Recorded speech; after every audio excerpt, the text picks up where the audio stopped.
so the Biden administration plans to cancel student loan debt for another 206,000 borrowers, hoping to God that they'll vote, that is, for the Democrats, even as 7 more states this week filed a lawsuit to stop this ridiculous. But it's not loan forgiveness. It's transferring debt from one group to another group of taxpayers, bringing the total number of states suing now to 18, by the way. The lawsuit alleges President Joe Biden is overstepping his authority, which, of course, he is. The Supreme Court already said so. Sets up another legal showdown over student debt forgiveness, which, again, it's not about debt forgiveness. It's about buying votes out in the open. Friday's announcement from the White House says 4.3 million Americans can now claim some kind of federal student debt relief to the tune of, get this, $153 billion from a country that's broke. Administration strategy lets borrowers pay nothing back until they reach a certain income level. How kind. It also eliminates interest growth, lowers payments more than past plans, and cancels unpaid debt in as little as 10 years if you go to work for the government. You see, the government will pay your bill if you work for the government. Does that make any sense to anybody? The answer is no. That's just ridiculous. Here to discuss it all from the Heritage Foundation, former Deputy Assistant Secretary for Higher Education in the U.S. Department of Education, Adam Kissel. Adam, nice to see you again.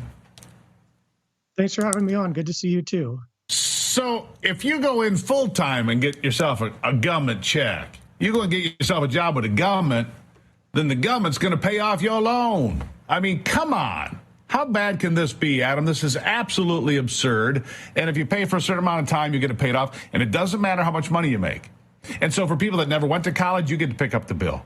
For people that went to college and paid off your bills, you still get to pay off more bills. If you're a carpenter, an electrician, a plumber, a stay-at-home mom, doesn't matter, you get to pay off the bill. This is outrageous at every turn, isn't it? It sure is. These student loan schemes are unjust, they're expensive, they're regressive, and very expensive. If we're going to spend $1 trillion to forgive people's student loan debt, that's something like $3,000 for every American man, woman, and child. And this public service loan forgiveness idea that you started with, that's one of the craziest of all, because it's privileging people who work for the government instead of all those other jobs that you mentioned. People who are providing value in society are being told your job is second class compared to these government jobs. And we know that the government they say they're here to help you, but they're hurting the average American. Well, let's talk about that just for a moment here. We talked last week about how the great employment numbers, not really, 303,000 jobs added last week. 71,000 were government jobs. A majority of the remaining jobs were for people that weren't even from this country legally. So your great jobs report included a whole bunch of illegal aliens and a whole bunch of government jobs. And this is what they're bragging about? Really? It's really terrible. So what the education department has done, they've said that if you've been paying off your student loans for 20 or more years and you've had a job for 20 or more years, we don't care. We're going to try to forgive your debt anyway. The average person who's going to be in that category and have their debt canceled, transferred to the American taxpayer, is over $300,000 a year. That's the kind of person who this administration is trying to help to the tune of hundreds of billions of dollars. It's really an amazing situation to see.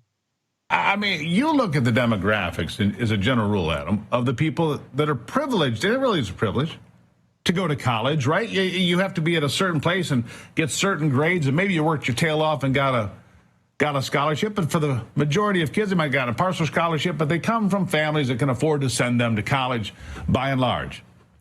Those families just got a gift because those are the suburban moms. Those are the people that Joe Biden's trying to buy are the suburban moms. Maybe not even the kids, but the suburban moms. What do you say to that? Well, I would say that there's 100 million voters who are taxpayers and another 200 million people who are holding the bag for all the rest of the taxes they're paying around the American debt. And there's only 25 or 30 million very privileged people who are getting these special benefits, $10,000, $20,000, all your interest canceled. And these are people who are going to be making $1 million more than a non-college educated person over the course of their lives. So even if they worked hard to get into college, they're going to be doing fine in life.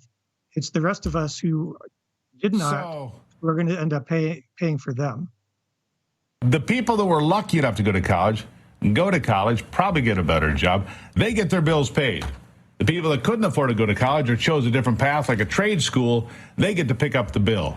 You know, one neighbor's paying for another neighbor. I don't think this sells very well at the polling place. Plus, it's not enough people overall to swing the vote in any significant way, in my estimation, Adam. I got to leave it there for today, but you'll be back because we're not done with this yet. It's being challenged by 18 states, and I think we'll see this back in the headlines, and you and I will talk again, sir. Thank you for being here. Thank you very much, too.